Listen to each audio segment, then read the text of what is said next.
Hello and welcome to another episode of the AV Experience. I'm your host, Ryan, joined as always by at least one of our fellow participants, Bob Bogus Odin. How are you doing, Bob? Good. How are you?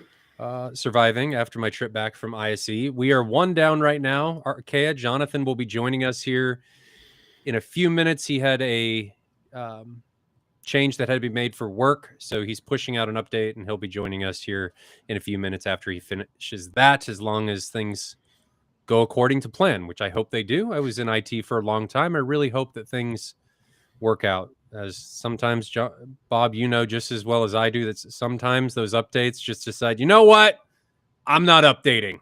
Yeah. And then you're stuck because you've brought services down and you're just going to make it work. So, and no one's available because it's after hours, and you had to do it after hours because no one's available. It is you. You are available. So right. That's what happens. But I'm back from ISE. I brought back the ISE sickness. There was a respiratory sinus thing that went around. Everyone got sick. There were 85,000 people at the show. This show is way bigger than Cedia. Cedia has one hall. This one has 9 of the same size halls as Cedia. So it's very different. We'll talk about that here in a minute. We got some other things to talk about. We got to talk about Wild Robot. We got to talk about ISE. We got to talk about your guys' questions. I want to know if Jonathan's subwoofers are still in his theater, if Bob has done anything with subwoofers, if I've done, no, I'm just kidding. I haven't done anything with subwoofers. But let's start out with Bob. How have you been? You've been solid? You've been good? I've been good. I finally got my a new bicycle in after a little bit of a wait. The manufacturer for the wheels that I had ordered took a while because they were just backlogged over the holidays. The manufacturer for the bike did an incredible job. They crushed it, and then a particular carrier then proceeded to crush it. So it went back in the box and went. You mean back. Literally crush it? Literally not crush it as in like, this is awesome. The manufacturer crushed it, and then yes, the carrier smushed it end to end, broke like two spokes in the rim, crushed the rim, like bent a bunch of things. So yeah, it went right back in the box. Just in time for those like nice days. I mean, it was great. We had it was like 65 over the weekend. I was out riding every day in shorts and a t-shirt, and then the next morning, like I took the kids to school and it was 26 or something like that. So next week we have a day, I think the high is 0. Yeah, I think the low is -11. I looked at North Dakota weather to make me feel better. They have a high in one day of a -9. So I felt better. Kind of. Not really. I went to had my wife run to the store while she was out today and picked up those hose bib covers for outside. Put those on for the first time. The what? So that's like a styrofoam cup that you basically almost like elastic band to your outlet or outdoor hose faucet. Yeah. With the cold weather coming up, and I've had 2 people in the last 2 or 3 years that have had pipes burst in those crazy cold stints. I'm like, they're like $3 a piece. I'm gonna put them on. Do you think they're going to do anything? If you have a well-insulated side, most of the modern hose bibs like that, the spigot is so far back into the house, they don't technically need to do anything. But if it gets that cold, it can freeze things if you're on copper lines. Anything else? Did you make any progress on the theater or plans or anything like that? I'm going to order some drivers and get stuff going. Got some other stuff done around the house that needed to. Watched a whole bunch of movies recently. Oh yeah. Been down here with Jill mostly every night. I had her watch a couple Rutger Hauer movies. So we watched Blood of Heroes. We watched Split Second. Watched Jurassic Park with the kids last night. Oh, the first one. You took them through a horror movie. We were a little iffy on that one, but it wasn't as bad as I remember it being. It's more because it was done at the time, and it was done like the violence isn't scary. It's not graphic. No. Which is nice. But it's a scary movie, especially for a kid. There are some scary parts. The first Jurassic Park is like a horror movie. Yeah, kind of a thriller movie. And it was good. Like I was really impressed with how well that movie held up. So good. The only thing I thought was super cheesy was it was that same 90s like crazy ray trace rendered computer interface mainframe thing where like Oh, well, okay. but every movie in that day was doing But if that. you're going to nitpick, I mean, at least you're nitpicking that. That's Right. No, most of the other stuff was really good. I like the special effects were mostly practical, obviously other than the dinosaurs. It looked great. The sound was good. I had a problem streaming it on Movies Anywhere. The audio track was weird, but just switched over to Fandango for the same copy, and it worked fine there. What did we watch? What was I watching? I watched a few movies. Most of them were bad. We just started Three Body Problem, which I found surprisingly good. We haven't finished it yet, but I really liked it. I'd have to go look at what I was watching because K-Scape's not going to tell me. Crap, I don't even remember. I watched all 3 Venoms on the plane. Ooh. I mean, I had to pick something that I didn't really want to watch in my theater. I had seen the first 2. I hadn't seen the third one. And I'm just thinking, well, I'm not missing a whole lot if I watch this on the plane. It gave me some. I mean, the flight over we had a good jet stream, 200 mile an hour tailwind. It was like 6.5 hours over. You can't complain about that. No. And then coming back. So my flights went Kansas City to Chicago to Newark to Barcelona, and then coming back was Barcelona to Munich to Chicago to Kansas City. Okay. Yeah, those headwinds and tailwinds make a huge difference. Coming back was 9.5 hours. I remember one time I was going to a gaming conference in Ohio back when I still had my Jeep, and I was driving out there, and we had a massive tailwind going down the freeway. Yeah, and I could usually go. I had a set distance I could go on a tank. It was 200 or 300 miles. It was not a big tank, and it was not an efficient car. And I'm like 100 miles past where I normally had to stop and get gas, and that light hasn't come on yet. And I like, this isn't right, and panicked and pulled off and barely put in like 2/3 of a tank. Wound up getting like almost 19 miles an hour or 19 miles per gallon on a vehicle that was, 14 city, 13 highway. It makes a big difference. On the way back, I was driving into that wind and I couldn't use overdrive. Yeah. Yeah. It was nice going there. It was not nice coming home. Yeah.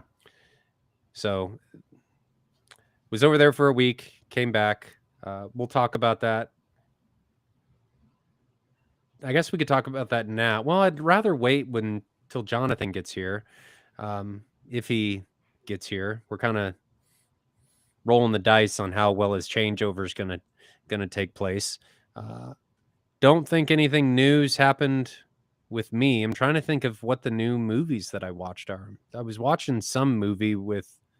I'm terrible with actors. I can't even tell you what the actors were. Who's the Superman? Not the new one. Cavill. Yeah, there was a movie with Cavill in it. It was from the Cold War. I just started it. I haven't finished it. I watched Suicide Squad. It was terrible. What else did I watch? Which Suicide Squad? The first one? I don't even know. The first or second one. The one with James Gunn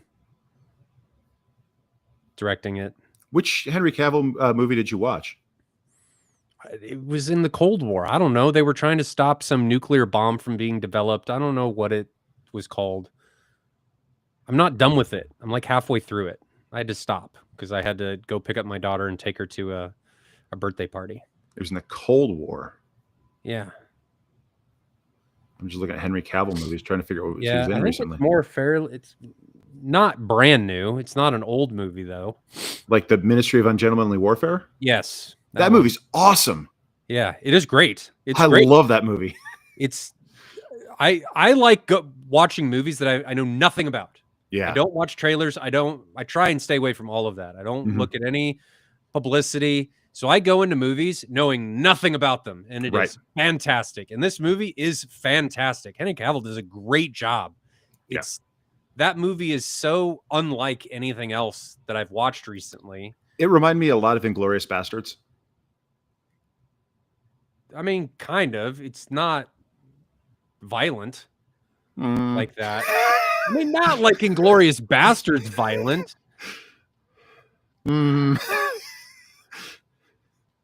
I don't know. It was a great movie, though. I really liked it. I had someone just randomly recommend that to me, and I'm like, sure, I'll go check it out. I'd never heard of it before, and I just watched it blind. I'm like, this is a great movie. Yeah, it is a great movie. What I watched a bunch. What else have I watched recently? I can't pull up my list on. No, Missinick's got it. It's not urgent. Whatever warfare. It's the Man from U.N.C.L.E. Oh, okay. The old spy one. So Yes. that was a good movie too. Yeah, it is great. I need to watch Ungentlemanly Warfare. That's on my list. Yes. But I've been waiting for my wife to watch that one. I've got a bunch that I need to watch. So hopefully we'll get through some this weekend. Right. The Man from U.N.C.L.E. is not very violent. It's a spy Yeah, movie. I'm like, what are you talking about? It's not that violent. There's some violence in it, but it's not Inglourious Bastards violent. You were not talking about the same movie. Those two are very different. Sisu, on the other hand, it's a little violent. Have you seen Sisu? I don't think I have seen Sisu. I won't say anything more because it's one of those that you got to go into not knowing. It is foreign. It's something. What else? What else did I watch? We obviously watched Wild Robot. Mm-hmm. What'd you think? We'll just talk about that now. All right. If you're going to Wild Robot, so I'd read the book already. So I'm going to try to talk about it without referencing the book. If you just watch Wild Robot and you have never read the book, honestly, it's an enjoyable, well-made, fun to follow movie. It's a little bit kind of modern and fast-paced and flashy. Yeah. Which is the part I didn't like most about it. But if you took it from the standpoint where I've never read the source material, it's a good movie. Like the kids liked it. It was fun. They definitely got, kind of emotionally attached as the movie went on. I got emotionally attached. And did a good job with that. But what'd you think about the movie itself? I like it. I didn't read the books. Okay. My daughter's school, they read the books, mm-hmm. and then the school went and saw the movie. She loves it. She really enjoys it, and I like it. I think it's a great story. I think they did a great job with it. The animation and the sound, the video and audio is phenomenal. I mean, they did a fantastic job with that. There's a ton of demo material in there. It's just very well done. I like it. I don't really have anything. I enjoyed the movie. I don't have anything negative to say about it. It was a little fast paced, I guess, but I appreciate them not wanting the movie to be forever long. Right. Well, the book wasn't very long. I mean, I read the book in like 2 hours. Look at me reading. Well, so it's like it's like a 250-page kids book or something like that, and a third of the pages are illustrations or big title pages, and it's double spaced. It's not like pulling out like a Wheel of Time book and sitting there and slogging through it. Look at Bob telling us that he's just better than all of us reading the book in 2 hours. It's just not very long. It's a kids book, and it's a great kids book. But in the book, I mean, kind of the big difference is like when in the book when Roz wakes up, she's like, "This is my home. I will now go explore my new home," and it wasn't this like door-to-door salesman pitch thing, looking for a help, sticking stickers on all the animals and terrorizing them. Like, she was kind of like a blundering idiot in the movie, which I didn't necessarily appreciate. In the movie, like she was intelligent, knew exactly what was going on, knew what these things were, knew how to interact with the animals. Didn't know the language, obviously, and spent some time analyzing them and studying them, and kind of had those similar aspects with like the crab climbing up the wall and learning from some of the other creatures. but there was no like light shows and presentations and things like that. There was no this crazy like interplay between the animals where everyone hates Bright Bill. The first time she went down to see the other geese, they're like, "Oh, hi!" Like that's a little like runt of a gosling you've got there. So it was more. The book was more like Charlotte's Web than the movie. Mm-hmm. So like everyone kind of got along a lot better. But if you look at the guys who did that, I mean, they've done similar movies. Not that those were also bad movies. The same guys that did that did like How to Train Your Dragon and Lilo and Stitch. So when you look at it from that standpoint, those movies are a lot more similar from that point. You've got that kind of underdog character who doesn't fit in and kind of blunders through everything and makes all these colossal mistakes.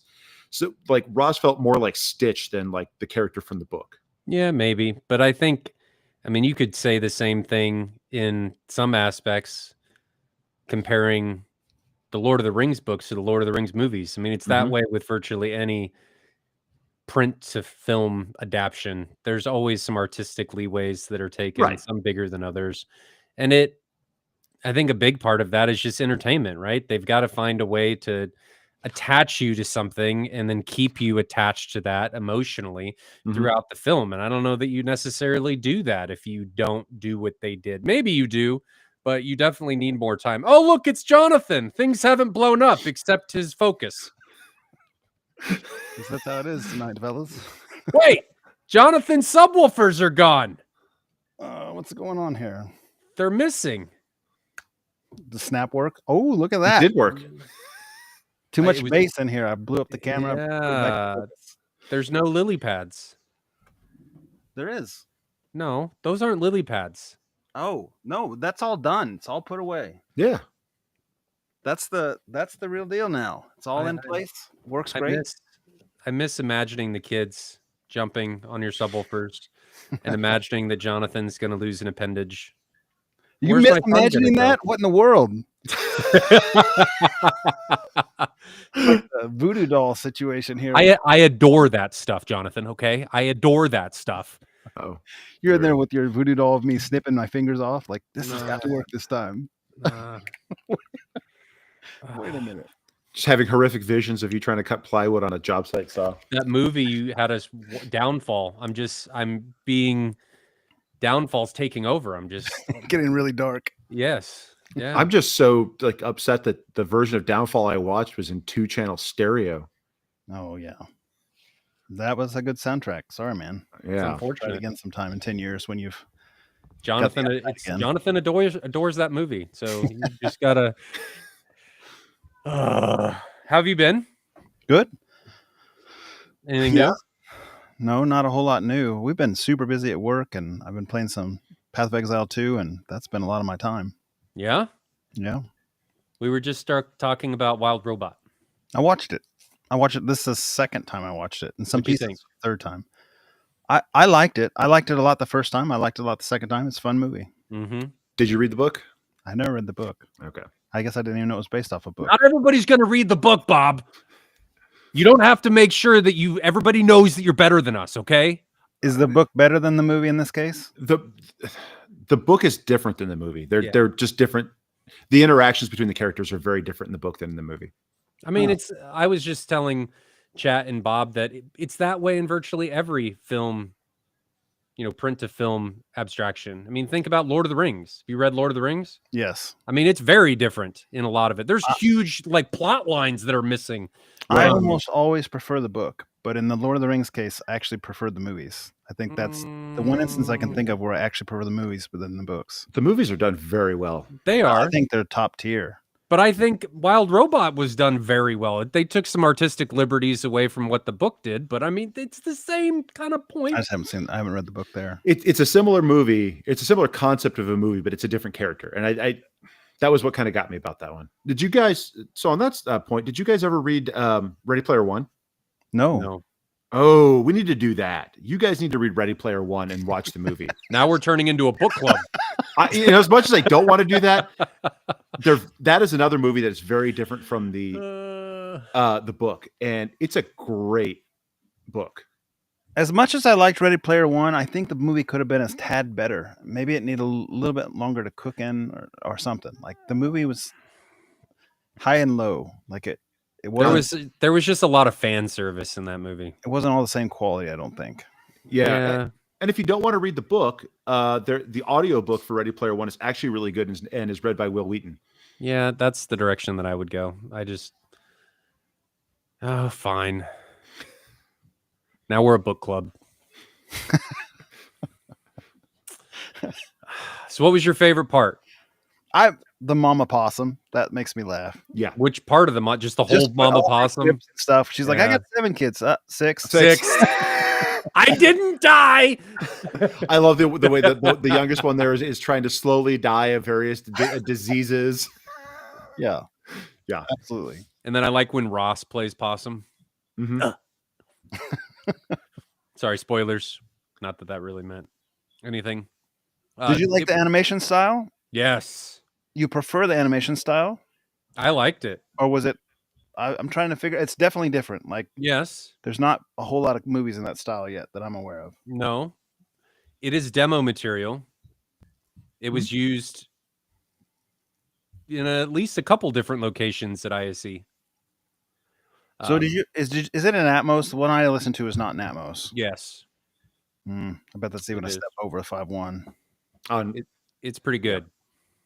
The demo scene that was used a lot was when she meets Bright Bill for the first time, and you have that emotional connection, and Bright Bill puts his head against her and she changes red, and then you kind of get this comedic relief when it stops, and then she just drops him and moves on, and then they're chasing through the forest because then you have all of these neons and stuff.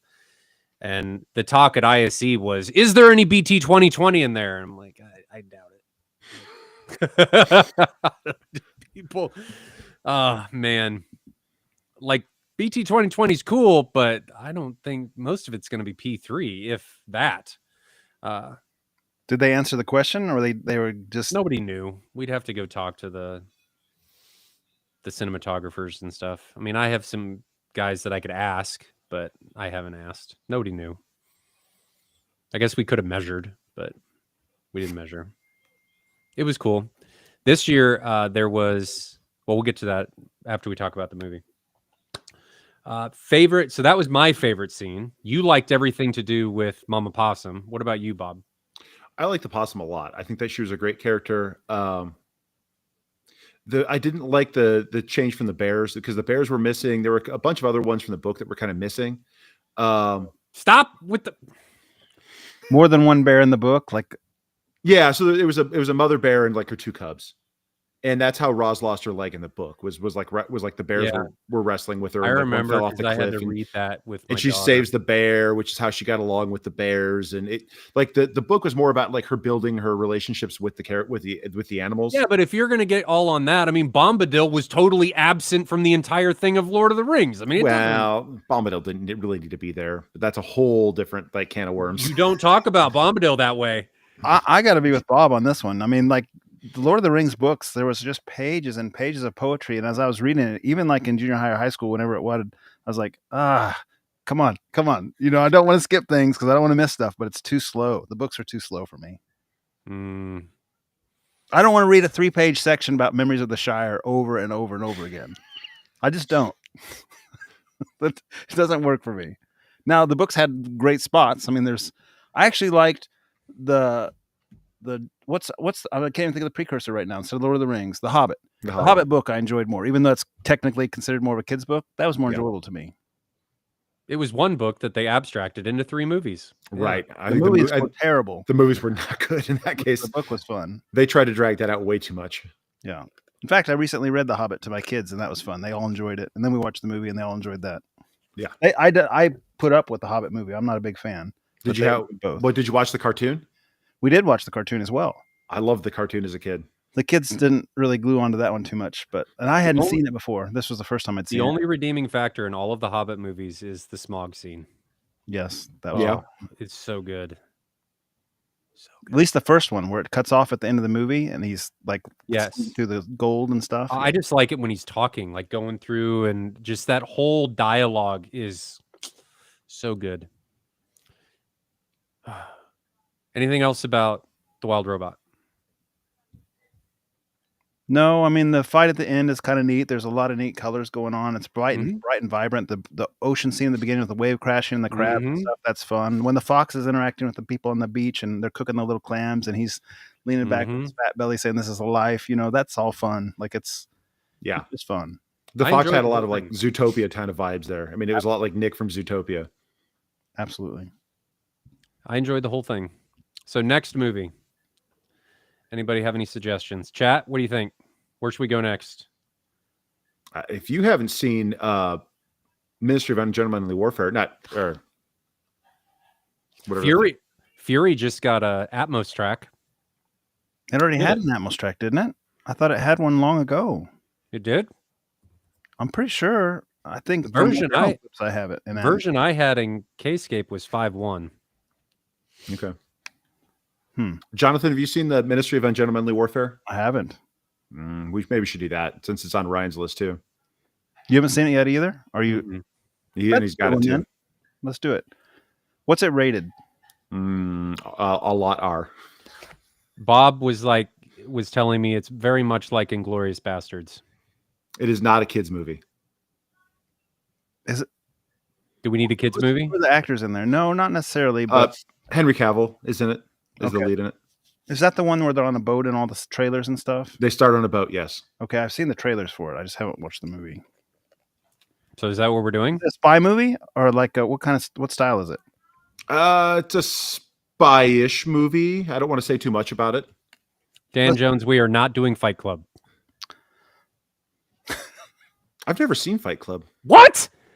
Okay, now we're switching apparently.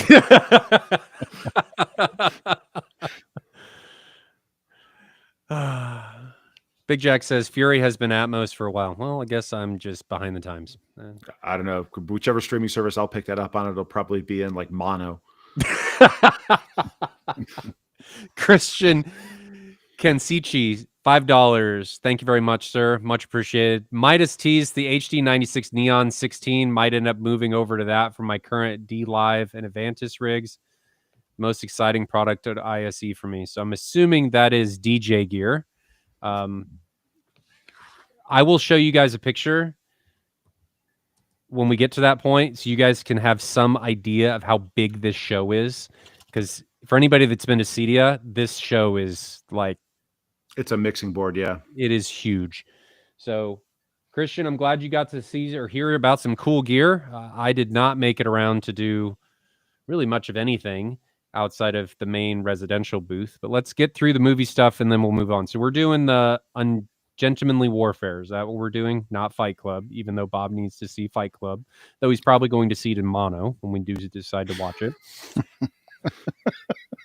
Man, streaming audio service or streaming services are just so hit and miss. He's actually going to watch it silent, just with subtitles in black and white. That was a kind of about how my experience with Downfall was. Yeah. Okay. You guys, I got done watching it. I'm like, that was a cool like art movie. Like I liked what they did with it. I liked the cinematography. And you guys were like talking about this amazing like soundtrack. I'm like, wait, what? Well, I mean, I don't know that you watch it primarily for the soundtrack, but it has a good soundtrack. I'm just imagining Bob now in subtitles, and it just says explosions all around you, gunshot from right. Right, yeah. Because when I watched it, I clicked on it like I was looking. Is there like a 5.1 track? Is there anything? My only option to select was 2-channel German. Huh. No, definitely 5.1. Very good bass. It was good.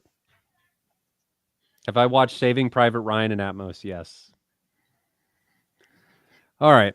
I'm not sure that I have.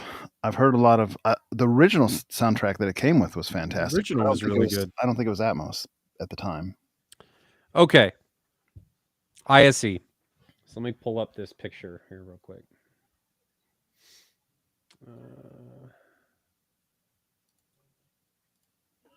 I don't want to... Sure. Can I do that? Share this. Share that window. Okay. I'm going to try and make this bigger. Okay, so this is half of one hall. Wow. So this is the other half of that hall. Wow. There are 9 of these. Whoa. So again, that's one. I'm standing on a bridge going over this. That's half, and there's the other half.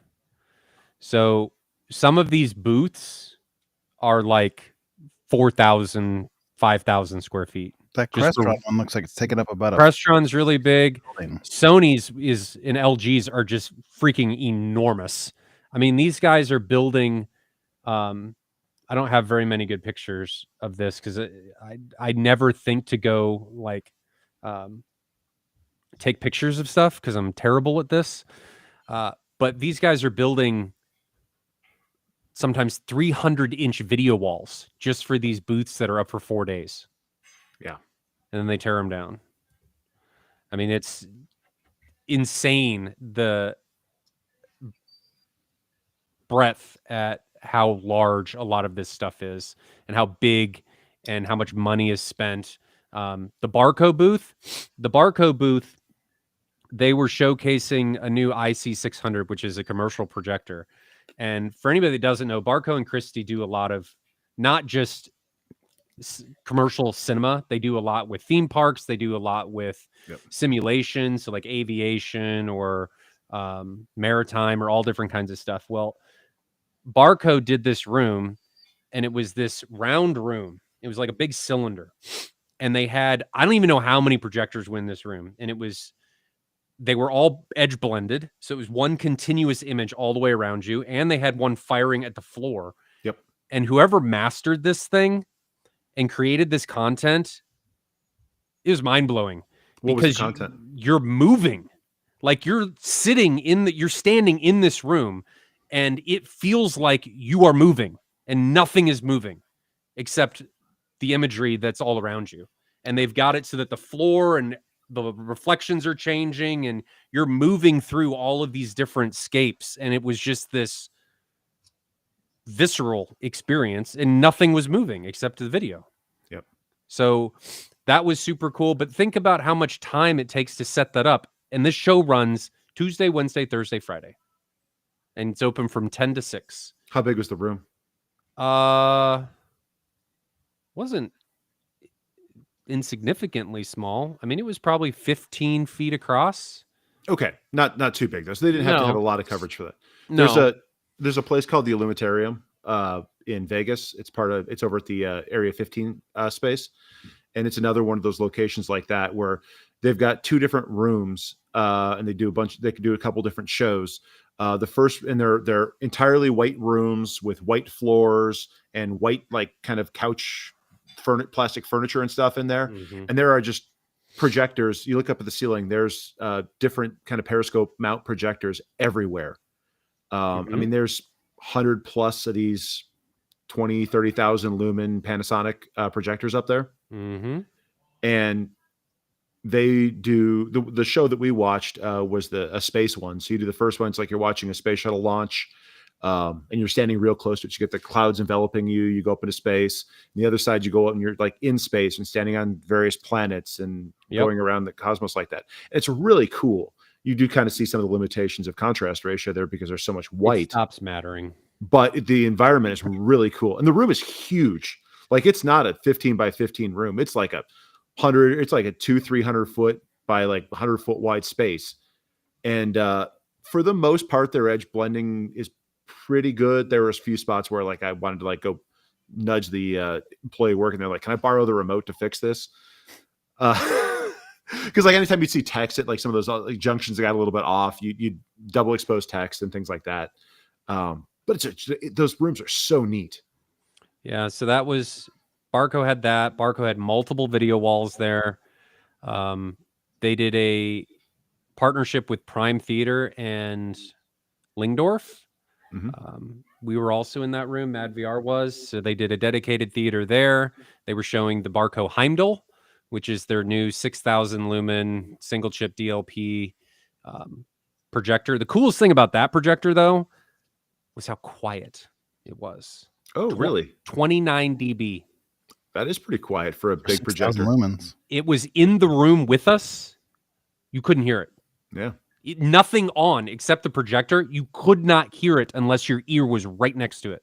It was unbelievably quiet. I don't know how they got it that quiet. Unbelievably quiet. 6,000 lumens, 29 dB. That was full laser, 29 dB. It was The Epsons are pretty close to impressive. that too, aren't they? Low 30s, I think. Yeah, they're a like little louder. 31, 32, something like that. They're a little louder. But I don't think that's full fan on the Epson, is it? I don't know on that one. It's I supposed to be, I think. we'll find out soon, hopefully. Yeah, are you still getting That's that QL 7000? Hopefully. Excellent. So we got that was cool. What'd they run for an audio setup in there? You said it was Lingdorf. but was it Steinway MP? Lingdorf. I don't know. Oh, okay, I was going to see if it was the Steinway processor, if it was the MP60. Steinway. So it was more than a 16 channel. I don't know. Okay, I don't know. They had the big Steinway soundbar out underneath the video wall outside. And that was cool. It was right next to this $90,000 gold safe that a speaker was in. what? I don't know. Must be where y'all put the money to buy the equipment. Yeah. too. So then the booth that we were in, the main one that we were outside of, was a partnership with Audio, who is a Italian distributor, and the theater consisted of their theater design, Wisdom Audio, Mhm. Barco had the Nerthus in there on a, I think it was an 8-meter wide screen. What else was in there? Storm was doing the audio processing. We were doing the video processing. The room lighting was super cool. So Alessandro, who did all the lighting, did an amazing job of how all of that played out. We demoed at 300 nits. So that was awesome because that's the direction RP23 is headed. So that was a pretty big eye-opener for people. But the Nerthus was able to do that at giving her a lot of what she got because that screen was pretty large and it was a 0.7 gain screen. So it was taking a lot to be able to do it.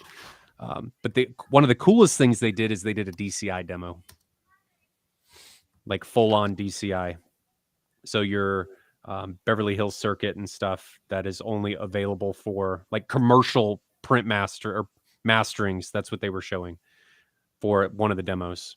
So that was cool. I didn't really think it was that mind blowing over the normal stuff, but everybody was up in arms about it. So I guess I'm deaf and blind. The Nerthus is 3,200 lumens. 32,000 or 32,000. Yes, 32,000. Yeah. And she's a big boy. She looks gigantic. Is rather large. To put it in perspective, that projector is probably 5 feet long, 2 feet tall, and 2.5 feet wide. I'm looking at that picture. That thing it's huge. It's large. Because I see the lens sticking out of that. The lens doesn't look very big, but that lens is probably the same size as the lens on your Christie, and that makes that projector gigantic. And how they did it, it was super cool how they did it. So at the back, you have this projection room that's outside the main theater, and there was plexiglass that allowed you to look in there, and they vertically mounted the projector and shot it into a mirror, so you could look through the glass and see the projector. And they put red LEDs inside the chassis, so you could see all of the internals in it. It was really well done. Like if you wanted somebody to say, "Hey, check out this awesome, cool projector we got," it looked pretty cool. So there was that. Trinov partnered with Perlisten. They did a Sony GTZ 380, Perlisten S7T special editions up front, a bunch of D15, 215s. I think they did like 10 of them or 16 or something crazy number. And then an Officina Acustica room. That room was cool. Ascendo showcased all of the new 28s. They had 6 of them out on the floor, and people were unhappy when those things got turned on. They were rather loud. So that was... Well, they had them outside of the room? Yeah. It was just open. So they had 6 of those with 2 black swans. So that was cool. What else? A calling card to bring people in? Did they turn up loud enough to like let the whole floor hear it? Oh, it was loud. But I mean, the floors are large enough that you can't hear it from unless you're a booth next to them and your entire booth is shaking. You can still get those pretty darn loud. Yeah, It was loud. I mean, it was loud, and Jeffrey was playing at single digit frequencies, so the wavelengths were going. L Acoustics showcased this. I don't remember what it was called, but you could mimic the acoustics of other rooms. So you had a microphone that listened to the room, and it would adapt how playback took place in order to mimic like an auditorium, but it was doing it actively. It wasn't like a preset that said, oh, we're going to apply DSP this way. It would actually listen to what was going on in the room and make adjustments. And there was some process. That was cool. That's cool. Yeah. Yeah. And you could move the stereo imaging around anywhere in the room. So their processing knew how the speaker layout was, and then you could just move the stereo image around in real time. You could just draw it and move it around, and it was moving the stereo image all over the space. So that was a cool technology. There's some cool things that they can utilize that for. What else? Did you see the new Christie? So the blue, the sapphire one. I don't know, the multi-light source. Yeah. So that uses like I don't remember what it's called. It's called the Sapphire, but it uses a blue. I don't remember what it was. It doesn't have the same contrast though. It's a commercial application. It's for more light output, and it does. It's in the 40s. Yeah, it's in the 40s. Was it supposed to be like a mixed type light source to kind of get rid of some of the speckle and like tight frequency color spectrum stuff? Yep. So it's a commercial application. It's not doing anything for here. Speaking of Christie, one thing they did talk about, and this has been a problem on video walls, and really anything if you think about it, as you adjust your brightness, right, your white point changes. So as your brightness changes, your white point can change. Your grayscale all changes. Well, Christie has figured out, and I don't know the technical parts of it, but they figured out on their newer video walls how to keep that consistent even with the brightness changing. So that was a pretty big thing. And Christie's video wall, their new one, it looked pretty good. I didn't spend a lot of time with a lot of the other ones, but you know how when you walk by something or you see something, you're like, wow, and it catches your eye, like that actually looks pretty darn good. That's how I felt about their wall. So looked really good. I was excited about the white point changes. Didn't hear anything about laser dimming. Still waiting on that. They're saying sometime this year. Okay. So I'm ready for that. Did you get attacked by HDMI 2.2 anywhere? No. No. It's like jumped you and like buried you under a new box of cables. I'm not actually Ryan. I'm HDMI 2.2. No, that didn't happen. We did talk a lot about HDMI though. HDMI 2.2, I don't think is going to happen for at least a few years. Really? Mm-mm. We got to have a reason to, because the forum is just now talking about it. The HDMI forum. I mean, it's way off. I mean, they're just now starting to argue about spec and what they're doing and implementation, and it's a long way off. It's going to be double the bandwidth of 2.1. So 96 gigabit. Yep. Hopefully they'll fix some of the issues. Did most of your cabling stuff wind up working out for the installations? There were some problems. HDMI 2.1, but I've got a cable that's with our freight shipments in Italy right now that's coming back. It is one of 2 in the world that is coming back. Are you going to attempt to install it in your room and not break it? No, it's a prototype. Like they're on the production line. It's just I have an early edition of them, so it's been through testing. I'm very hopeful about this. I think it's going to solve a lot of problems. This is from a manufacturer called Cords. James Chen is their principal, and they're really trying to take an objective stance on the industry and how this cable works. Well, before we get into how the cable works, a lot of the problems with HDMI are voltage related, right? It's because HDMI 2.1 takes a lot more power than HDMI 2.0 does. And if you don't feed it adequate power in a simplistic stance, we're keeping it simple here. If you don't feed it adequate power, bad things are going to happen. And this particular cable can harvest power from other buses and other parts of a cable or other parts of the chipset and other parts of the HDMI chain. And it's also very, very efficient and low power. So because it's able to harvest this and because it's very efficient, it solves a lot of these issues that other cables are running into. So One of hopefully them not is overloading that the driver board. the sender has to power both the sending and receiving sides. And so since this one's super efficient and it's able to steal power, it's able to do that very efficiently.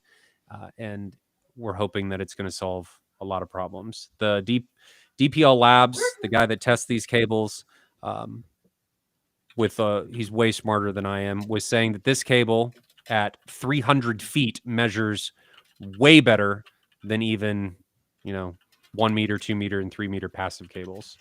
So I'm hopeful. I don't have it yet. I'm hopeful. We'll see. Hopefully the Mad VR can go back in the I hope so. the rack. I hope so. Because I can hear it. And not on the floor. Yeah. Yeah. Yeah. So that's really it. There was a lot more there. I by no means had time because we have to do meetings and stuff with our dealers and distributors and stuff. But ISE is super cool. Spain's a cool town. I don't really get much time to go out and see anything. Did you say Spain is a cool town? Barcelona is a cool town. Spain is a cool country. Sorry. You meet a lot of really interesting and nice and amazing people. So I've got it's nice to be able to go over there and see all of these people that I only get to see 1 or 2 times a year. So, and you make new friendships. And I think we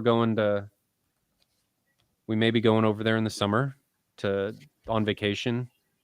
So I had some people invite us out to do some stuff with them in Spain. So that's cool. It's a nice area. Yeah. I'm excited about that. Anything else? You guys have any questions about anything? I have a question for you. So Mad VR could be a partner with like lots of these companies. Are you kind of expanding your footprint through this type of stuff? Like, is it a kind of a ability for you guys to kind of spread your presence too among? You mean Mad VR directly? Yeah. Like all these different display companies that are there showing off their stuff. I mean, it seems like sure. The harvest. So Mad VR was in 1, 2, 3, 4 or 5 different booths. So yeah, it's all about relationships. It's all about just saying, how can we help each other? And the guys that do it really successfully are the ones that take that relationship first focus. And it's about forming those bonds and bettering everybody around you. And it's a lot of fun. It can be a lot of work. I mean, especially when things don't go right, which you hope that those things are going to happen before the show and not during the show. Luckily, they did this year. I mean, there was one time many years ago when first ISE I went to that things didn't go right. And I'm hauling around Barcelona looking for parts, trying to build stuff and fix things. And luckily that happened before the show. But, in the moment, you're like, man, this sucks. This is how I don't want to deal with all of this crap. And how could these bad things happen? But then you look back on it. Now you've got a story to tell. Yeah. So it's really all about the relationships. It's all about the experiences, and everybody that's there is going through the same thing you are. Yeah. But you're right. Yeah. It's very much not only about trying to show your wares, but trying to form those relationships and how you can expand. And that's what these shows are about. Places like that are really tough for vendors too, because you don't want to be the vendor who has like your product go down and make it look like there's some sort of issue with your product, because no one understands the fact that that's been shipped to like 7 different shows all around the world, boxed up, put in a truck, thrown around, put in a rack, dropped, put back somewhere else, unplugged, plugged back in, and you have no idea what's going on with it. It's not indicative of a brand new one that you get that you're just going to put in your theater somewhere. Sure. So yeah. The guys that keep these things going and set these things up in this record time are crazy good at what they do. Yeah, it's a lot of work. It's a lot of very late nights. Mm-hmm. It's a lot of very early mornings. There's a lot of not sleeping. The first ISE I went to, I didn't sleep for 48 hours. It's just things got to get done. MW has a question. Where does Mad VR sit with LED walls and their processors like Colorite, Novistar, and Brompton? We sit before them. We just feed them. So the Novistars and stuff still exist.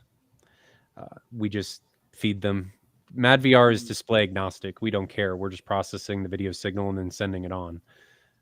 There was another question about USB-C. So why can't we use a cord like USB-C for video? What is it lacking? HDCP is what it's lacking. Mm-hmm. But you could do HDCP over that. The cord is just a medium. I don't think it natively just supports copper. it. Oh, I agree. It wouldn't You natively. could, But I mean, don't think it has the. You'd have to be a successor to USB-C because USB-C doesn't even support like what HDMI bandwidth standards are now, right? Isn't it? Is USB-C 10? Let's look it up. No, it's gotten a lot bigger. Thunderbolt 5 is. Oh, Thunderbolt 5 is 120 gig. Yeah. USB 3.2 is 10 gigabit. USB 4 is 40. USB 4 version 2 is 80 gigabit per second. Yeah. It's HDCP. But you also you have length issues too, because I mean, like USB-C has a maximum length of what, 4 meters or something like that. Yeah, but it's the same crap that HDMI runs into. Right. Then you're going to run into the same optical converters thing. and trying to do that. But yeah, HDCP. It's HDCP. Same thing with DisplayPort, HDCP. Because everyone goes crazy about the copyright content, and all the content providers try to push that stuff and everything. And because this will be the next one, no one will ever break this until the day it comes out, and then there's something that's already broken that was released the day before. Stringcompter says, "What about fiber HDMI cables? Don't they solve most problems?" No. Ryan can tell you all about how fiber cables don't work. They can actually create more problems. Go back and watch past streams. I won't bore everybody because you guys will think, "Oh, here goes Ryan again on his HDMI rampage," but they don't. There's problems. I'd say this, but I've been over to Ryan's enough trying to help him with USB or HDMI issues, and it's not like him just going crazy about this stuff. Like that cable that you think would work just doesn't, and nope. You use a short little cheap one that's 2 meters, and everything works just great. For the most part. Which is why we had to take his MadVR out of his rack in the other room and put it on the floor next to the projector. Any other questions? It's a cool show. Well, are there mainstream things that you would kind of see it more of like an American Consumer Expo, or is it more international stuff that you may not be as familiar with on our side of the pond? Like what? Like our JVC and Epson and Sony, and you said Sony was there, but JVC I mean, are the mainstream there? Epson's there, and they have a huge booth. So Huge booth. So is it more like a CES? No. What industries does it focus on? A lot. Like, you had there's pro audio stuff there too. It looks like, and there's pro audio. There's pro video. There's drones. There's signage. There was a gaming hall. Graphics cards, yeah. No, there's not graphics cards per se, but there was like esports stuff there. Okay. There's a lot of education. So people doing things for schools and government and but it's a lot of it is speakers and TVs, signage kind of stuff, video. I mean, it's all kind of around that, just different in parts of the industry doing it different ways and stuff. So it's not everything under the sun. Like you're not going to go there and see kitchenware or something like that. It's somewhat segmented. It's just in different industries. So we were in what's called the residential hall. There's some residential stuff in other halls, but that's primarily where all of it was. So the picture I showed earlier, it's one hall and there's 9 of them. It takes it'll take you 20 minutes just to walk the sky bridge from one side to the other. Yeah. Now, did you get to step away from your booth enough to kind of take it all in the 9 buildings, or were you? No, God, no. There's no way that I would have time to do that. I saw a very limited amount, and a lot of the halls aren't going to interest me. There's a lot of those halls, like I have no interest in drones. Somebody does, but you could go spend multiple days in one hall. So, like they had a drone arena, like fighting. What was that show? Robot Wars. BattleBots. Yeah.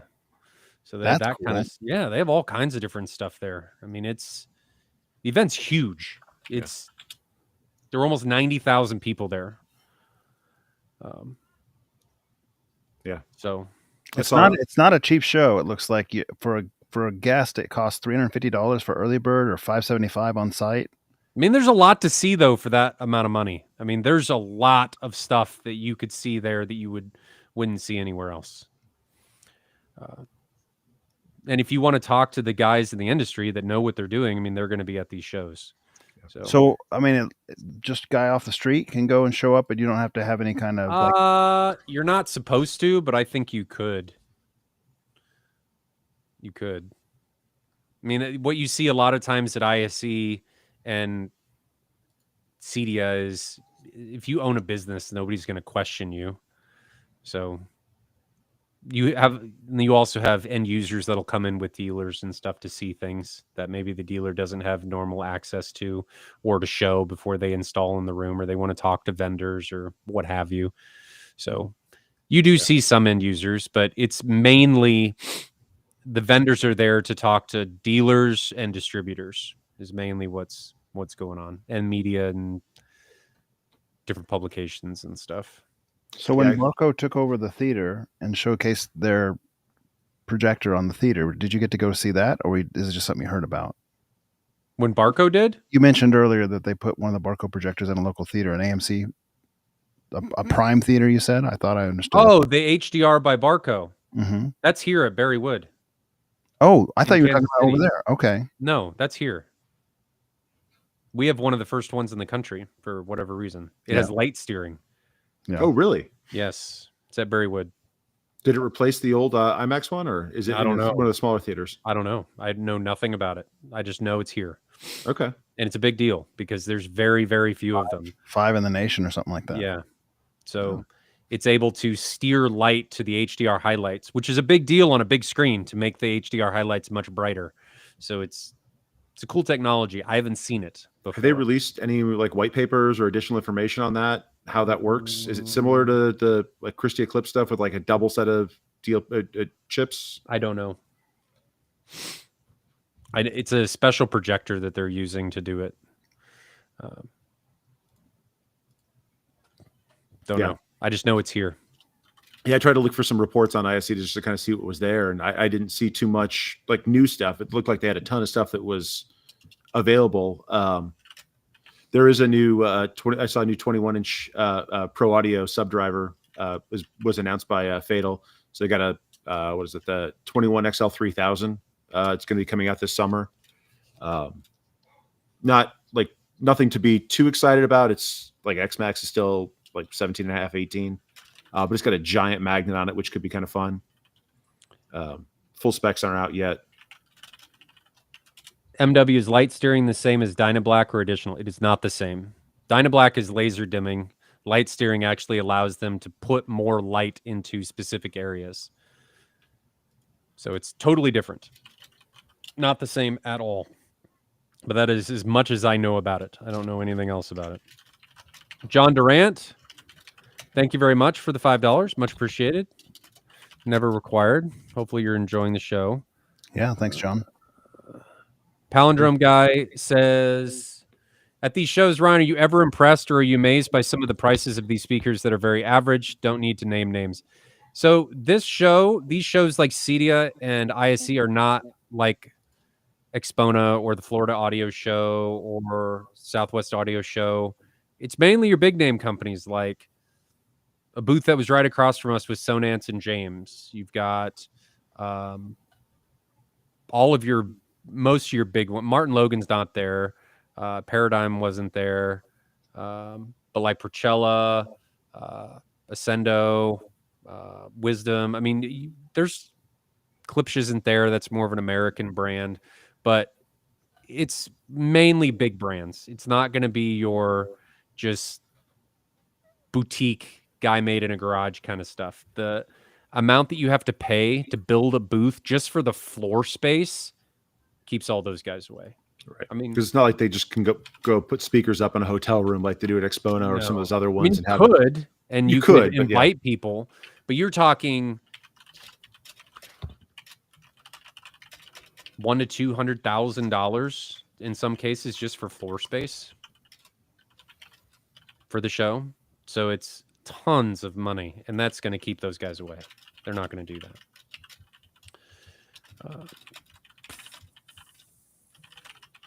That's all I got, unless somebody else has some more questions. No?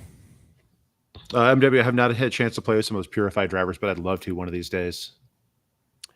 Well, guys, if you have any questions, feel free to ask away in chat, and we will get to them. We don't have too many right now. I only see 5 pinned.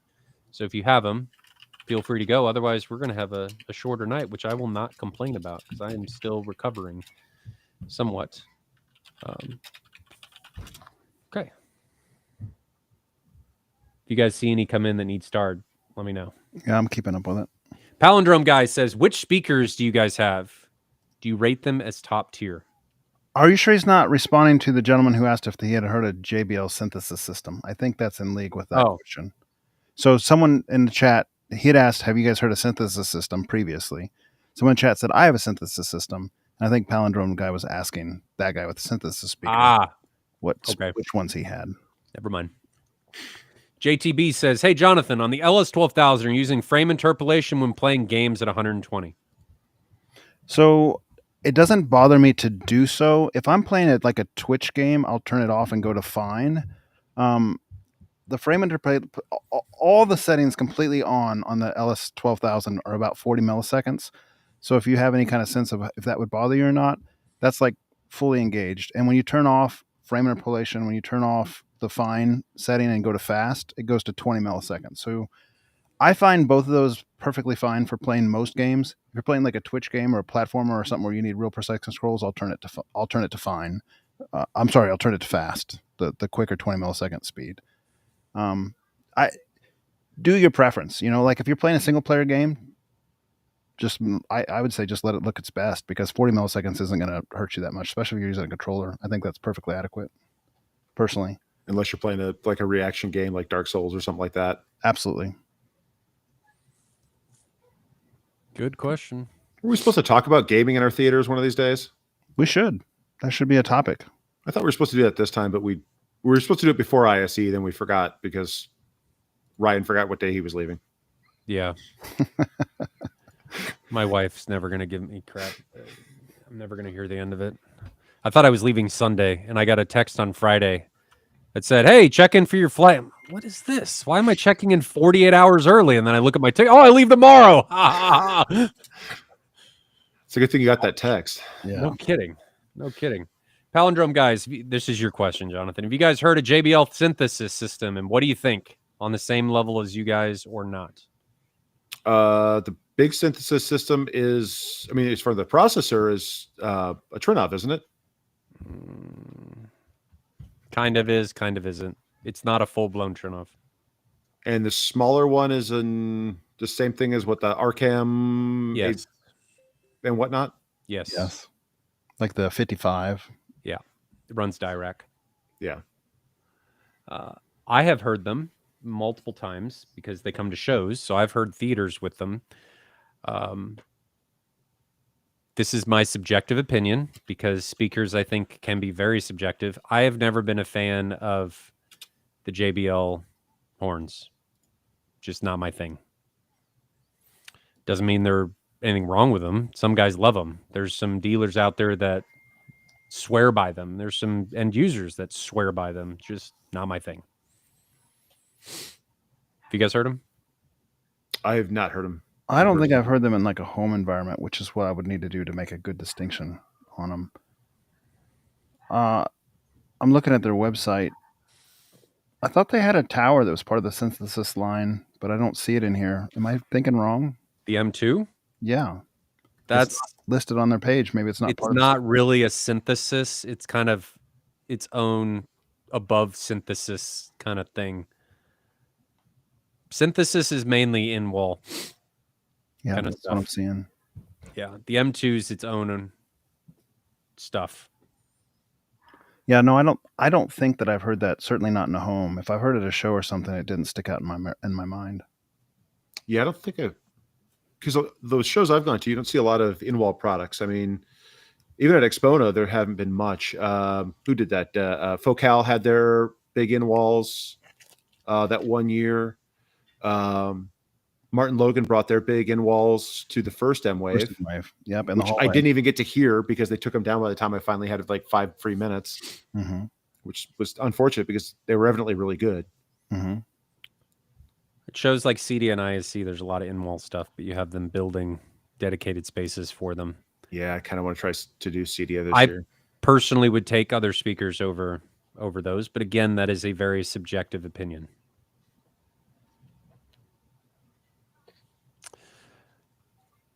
John V. I tried to get access to the videos on demand of the conferences that took place at M-Wave, but I can't access the links anymore. Do you know whom I could contact to get help with this? That would be Youthman.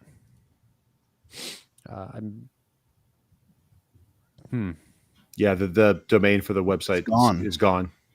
Oh, It expired. Okay. Yeah, you'd have to get in contact with him.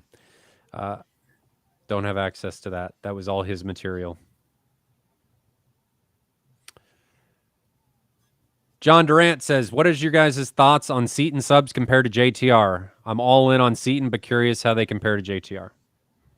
So I've been in multiple shootouts with those two subs being compared, and that was back in 2012, 2013, 2014 type time frame. Seaton Submersives and JTR Captivators, and they win every contest between the two. Like it's sort of a toss up between the two. I'd consider them both elite tier. Seaton Submersers have a couple 15s, one on each side. The new ones, the models he sells now are 18-inch Ultimax. Basically, I think he says he tailors the driver a little bit to his requirements. But an 18-inch Ultimax, basically, sort of like what I have in my theater. They're good. Like they're really good subs. Both JTR and Seaton.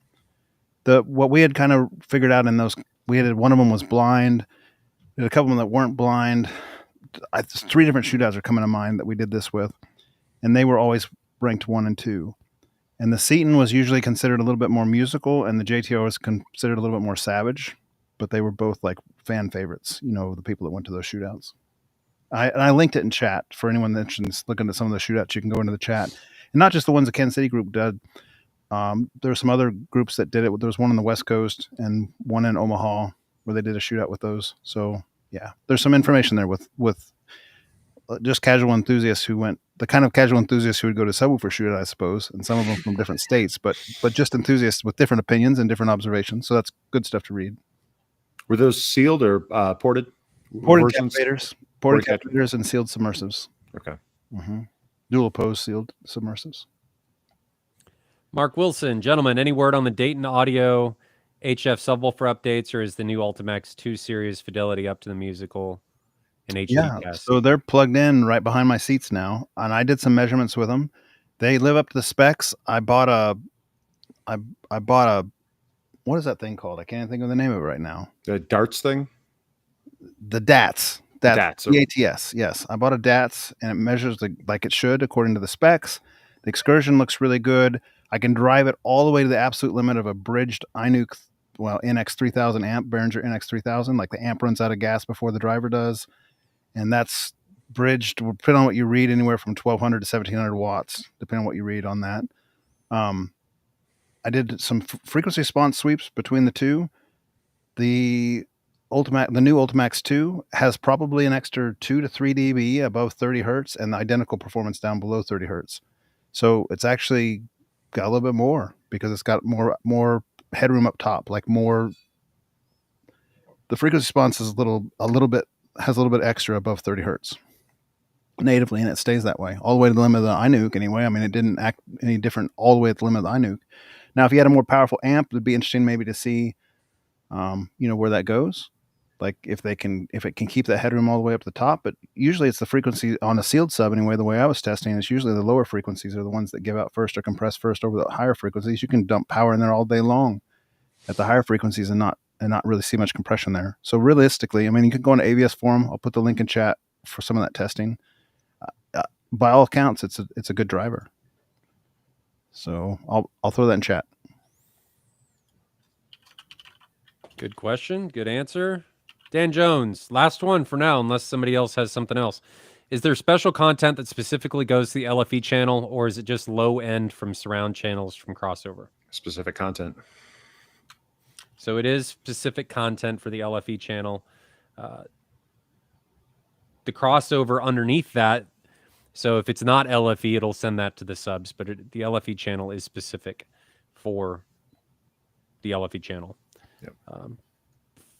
Good Depending on how you question, set depending on your processor and how you set them up, you can force that LFE content to go to speakers that it shouldn't go to. Some of them you can set like a big or an extra large, and you can get them to play LFE content also.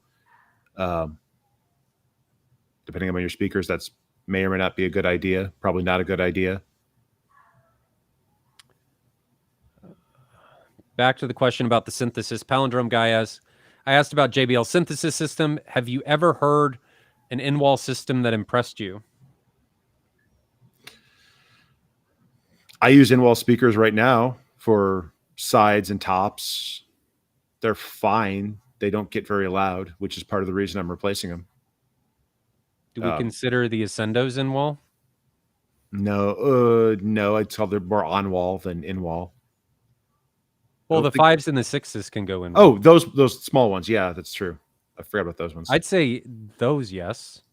The limitation on those is output. You could put the 10 in the wall. We actually just did that for some LCRs. The 10s went in the wall. That's kind of what I want to try to do. I'm going to build smaller enclosures for them and just cut them back into the wall. So you just need the depth. But yep. There are certain ones that can, yes. Few, but some that can. You get some big ones. I mean, those big Focal ones that we heard didn't sound bad. Yeah. But I they're very expensive. Don't like the way those Focal sounds. That's just I honestly kind of preference. Thought the in-walls sounded better than the Utopias. They just didn't. They weren't set up. They were way too boomy in the room they were in.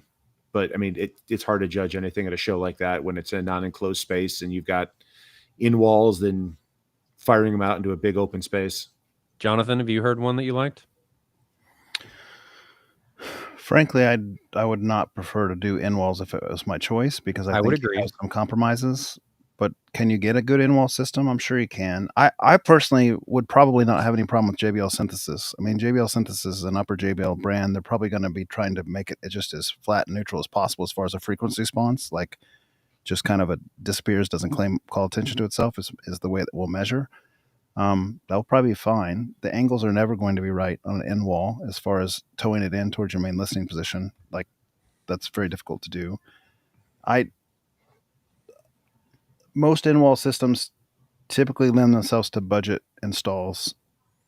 That's not universally true. I mean, certainly not always true, but most of the time when you see in-walls in a home theater, it's because they had to make a compromise. Either they didn't have the space or they didn't want to spend the money. That kind of stuff is kind of what that usually amounts to. Or you wanted the clean install look. I mean, that's the reason I did it with them, because I had it as a multi-use space and I wanted the clean install room. I didn't want anything in the way for like to play pool or to walk around. It was my access point to my wood shop. Sure. Still go and buy it too. So like, you just have to be very careful with your setup because you can't move it. Sure. So if you don't know where your seat needs to be for room modes beforehand, if you don't know where your other positions in the room need to be beforehand, if you don't have clearance in the right joist in your ceiling for height channels, it's going to be a tough prospect, because you've got HVAC ducts running through there. You could have plumbing running through there, and you might not be able to put things in the right space. So once you've put them there, you got to be kind of stuck unless you want to do a bunch of drywall surgery. I've moved mine twice since. Here's what you do. Instead of buying and building the room around the speaker, you put the speaker to fix a problem in the room, right? Everybody wants to like, oh, what do you think about these speakers? Do you like them? And then they go with that speaker regardless of what their room's like. The room is way more important than the speaker is. Fix your room and then use the speaker to enhance the room or fix any limitations that exist there. There's so many of those speakers that you can make sound very similar through EQ, through proper positioning. I mean, but when you're trying to push these into home theater, it's a lot different than the audio side of things. A lot of those commercial, you would find them at Best Buy, CI install products aren't going to have the headroom, aren't going to have the power handling capability and the sensitivity for home theater. You can, if you listen at moderate levels, they'll be fine. But as soon as you try to go above moderate levels, they're just not going to have the dynamic range to do it, especially when you add an EQ. Martin says, thanks for the $5 super chat. Much appreciated. Says, need new speakers, large room, 12 foot from each bed layer speaker, $20,000 budget for 7 speakers. Thoughts on RBH reference, first JBL synthesis, others Ascendo, next level. We have a video on this. We can redirect him to our 20K video. Yeah, but he's only doing 7 speakers. Yeah, it's for 7 speakers, not the whole system. Martin, that's going to come down to kind of what I just said. It's buying based on what makes the most sense in the room and not necessarily what I just personally define as the best speaker. Yeah, I mean, it's going to depend on your mounting space on the sides, on whether or not you can get around them, how much protrusion in the room you can have, what your bass setup is like in your room too. Because if you need certain of those speakers won't be able to cover quite as low. If you need to bridge a bigger gap between speaker roll off and sub integration, certain ones might fit better than the others. Ryan, what I would do in that situation, or Martin, what I would do in that situation is send me an email, ryan@ascendav.net, and let's have a chat. I think it's important that we know more about your room before we answer this question, to make sure that you get what makes the most sense for this space. Part of that's going to be use case. Part of that's going to be what the room defines as necessary. Because if you're that far away from the bed layer speakers, that thing's got to play abhorrently loud in order to be a really big room. Yeah. And you're going to need a lot of output. And some of those ones are not necessarily the most efficient speakers. At least some of these Sendos are. Martin, I put in chat a thread on ABS forum. It's called "I'll demo my speakers for other enthusiasts," and you'll find in there people. At the very first post, there's a state list and there's a city list, and then enthusiasts put in there who, like home theater enthusiasts, who are willing to share their theaters, have their speakers, their system listed, and that might be worth checking out, because a lot of this stuff, it'd be good to hear it yourself. Mm-hmm. Just like you've heard Ryan say several times in this podcast, like he doesn't necessarily have a problem with certain speakers, but they don't sing to him. And you might find the same thing to you. Like there might be a speaker that really calls your name compared to something else. Yeah. The other piece of the puzzle is room plays into it a lot. And so everything you're going to hear, you should take with a grain of salt, and also consider the implementation of the room you're in. So you might go to hear some sort of super fancy system and the guy doesn't know, 2 bits about putting it together, and it might not really impress your socks off. Vice versa, take all those pieces of information into making your decision, but there's nothing that beats being able to hear it yourself at any rate. So check that thread out and see if there's any in your local area, make connections, that kind of stuff. It's pretty fun.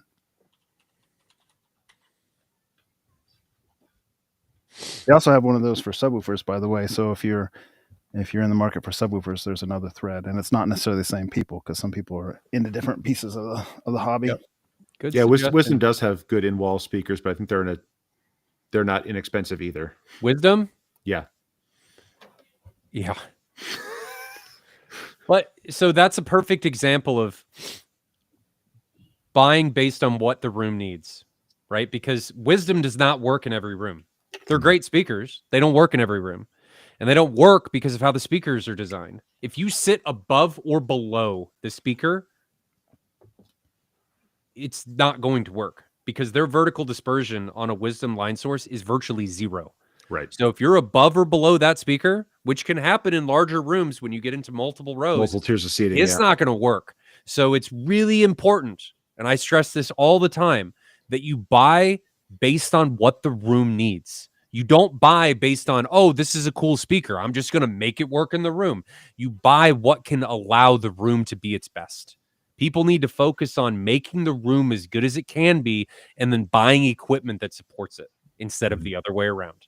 You're going to get a much better overall experience by tackling it that way. Martin, feel free to shoot me an email.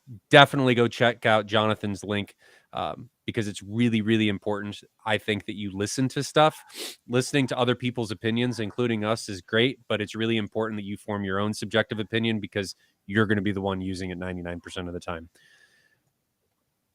Great question, though. Dan Jones says, does the LFE content play higher than crossover frequency? It's not supposed to, but does it play higher than crossover frequency? Yes, because it goes up to 120 hertz. 120. Yeah, it's mixed up to 120, and if Supposedly, you're still going to get 120 out unless you lower the LFE setting, which you never want to do because you're just trashing that content. It will never feed back to the speakers. You just be losing it.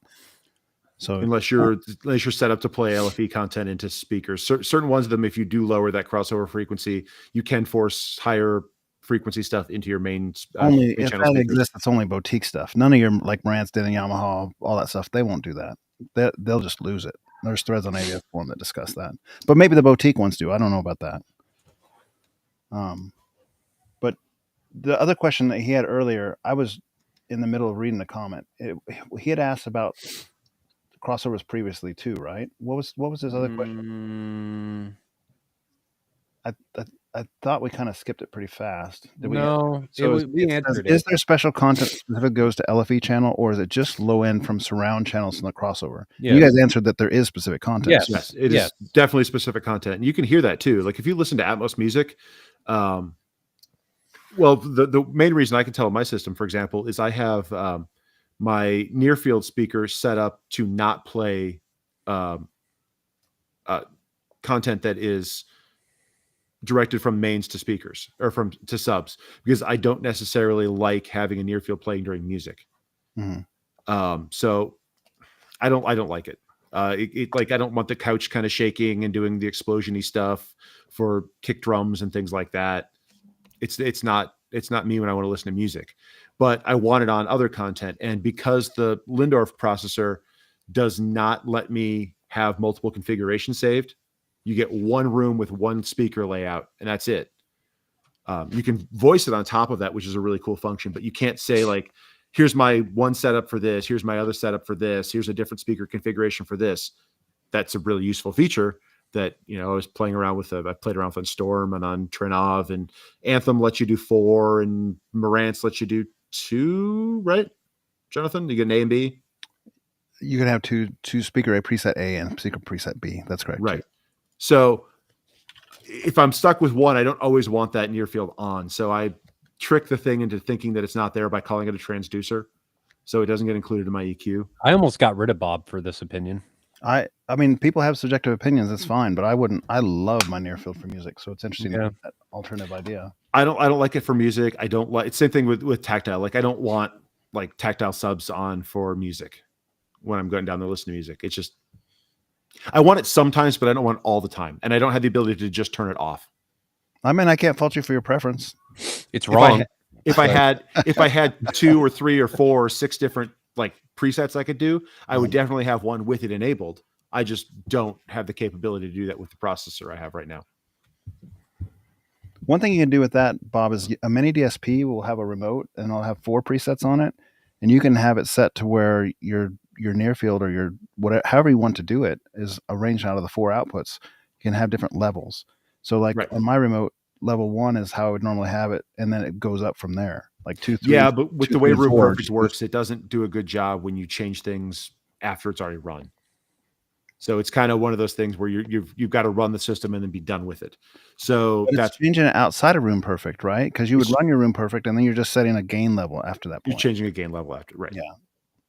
Yeah, it's an option to consider. I can do the same thing by like just turning the thing off when you calibrate and then turn it back on later. But I don't mind it the way it is because it only plays for LFE content. But when you listen to Atmos music, for example, I like it for that, because in Atmos they push the big thumps and the synth hits and the low frequency stuff into LFE, so it comes alive then, and it's actually kind of neat, and I like that aspect of it. But when you switch between an LFE, or when you switch between an Atmos track and a 2-channel track, it comes in and out. Herc driver. Next level acoustics have some in walls with high output. Any thoughts on those? I mean, I think they're fine. Again, it goes back to get what makes sense in the room. What makes the room better? That's the direction you should go. There's a bunch of brands that have great speakers. You just got to get ones that complement the room as well as possible. Next level makes good stuff. Dwan Bennett. I'm not a big fan of bookshelf speakers. I'm thinking about 6 towers with 2 12-inch subs in a 12 by 16 room. What do you think? I don't think you have any room. Why? I mean, you're kind of doing the same thing. We've done this. If you have a properly integrated sub with bookshelves, you're really not going to be able to tell the difference between the bookshelves and the towers. Yep. It ain't As gonna long happen. as the bookshelves have the same amount of output. Sometimes bookshelves have Sure. faster drivers. Yes. I would agree with that. Mhm. But if you like towers and you don't like room, That's sure. a lot of space, and be very careful on how those towers are ported because they most likely will be. So if they're Yeah, that's going to be a rear-ported, problem though with the bookshelves too. It doesn't matter. They're probably going to be rear ported.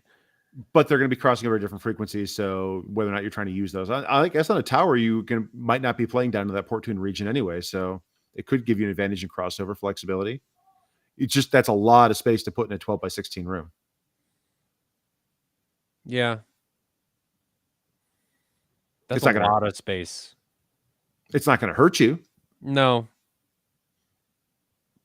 Make sure the towers are at the right height, because that's the other issue, is that when you start to use towers for sides and rears, those tower speakers might not actually be high enough to clear the backs of your chairs. If you're using theater seats, you might need to elevate them. Your sides also, just watch your mounting height, because they're going to be set for that front. You got to watch knocking them over depending upon their footprint, how you're going to spike them, whether or not you can get around your room. But do watch tweeter height. Because if you've got high back theater chairs, for example, they might just be firing in the back of your chair.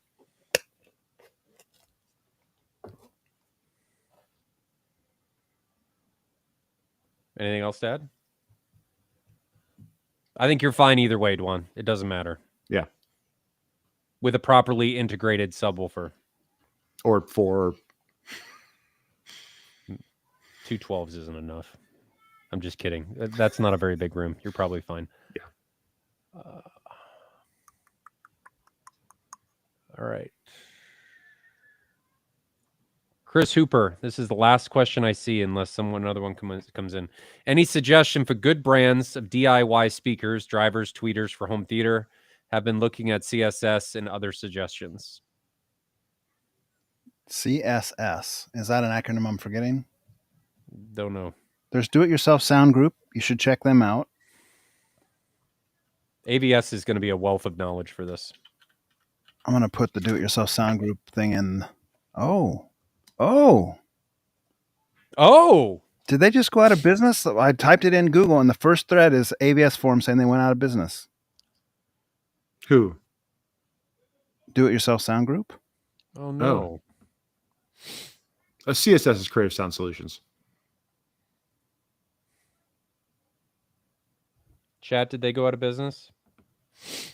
Well, the thread is asking, to be fair, versus stating. They're asking if it's out of business. I don't know on that one. I don't know either. It kind of depends on what kind of for home theater. A lot of the DIY stuff outside of those forums is going to be targeted mostly for 2-channel stuff. So you'll find a ton of references for that, which is going to depend on what you want to do with those speakers and kind of designs you want to take. Yeah, there's a whole forum thread here on AVS forum, and it's very, very active. I'll put it in chat. You'll see it there. It's a head thing, and there's lots of threads in there, as Bob is saying. Lots of things to read. A lot of help. Very specifically, very clearly, if you kind of want to look at a design and you post a thread or a comment in there, you can get a lot of feedback, good positive feedback from people trying to help you. So, yeah, it's a good place. There's good places to get that stuff, pick that stuff up too. If you want esoteric drivers, you can get that from like Matasound. For subs and kind of basic enclosures, GSG has some great stuff like that. Parts Express has good stuff. And it just kind of depends on the level of DIY you want to do. If you're looking for stuff with pre-built enclosures, you got to look for those guys who are actually going to sell them. There's some well-made pre-built enclosures out there that are not too hard to assemble. If you're going to build your own enclosures, then you're jumping down another rabbit hole. If you're just doing pre-built speakers, and you're not going to build your own crossovers, you've got to kind of stay within the general guidelines of some of these designs, because you're not going to be able to the crossovers tailored for your individual design. If you want to start building your own crossovers, it opens a whole new option for things.